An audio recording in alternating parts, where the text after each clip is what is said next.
Over 300 Russian soldiers died in the onslaught on Makiivka. On New Year's Eve, the Ukrainian forces attacked a school in Makiivka, Donetsk area, killing more than 300 Russian soldiers. It is not about the injured, it is about the dead and the missing. The Russian command was forced to take an unusual action for itself, in part admitting losses as a result of an attack on the occupiers' concentration point in Makiivka because of the large number of men who had been liquidated. The British Ministry of Defence made this announcement in reference to intelligence information.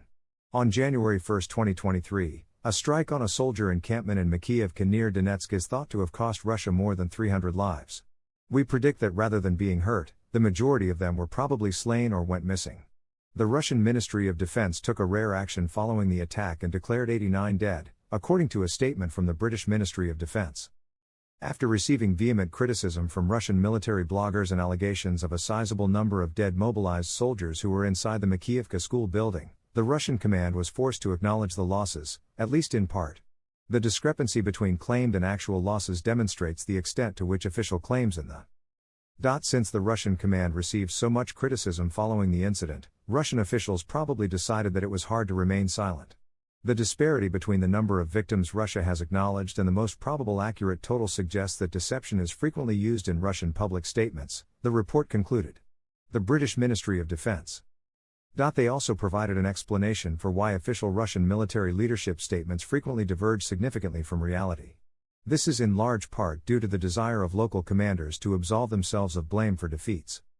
Typically, the presence of false information in the official statements of Russian Federation officials, happens as a result of a combination of deliberate lies that top management has permitted and the dissemination of false information by lower officials who are attempting to downplay their mistakes in line with the Russian tradition of blame and dismissal, as the British Ministry of Defence has highlighted.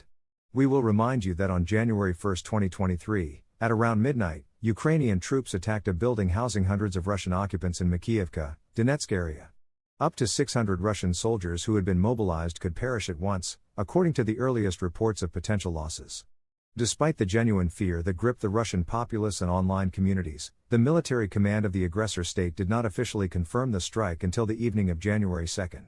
The Russian Federation reported the deaths of 63 service members at the time, and later it was revealed that 89 occupiers had been put to death.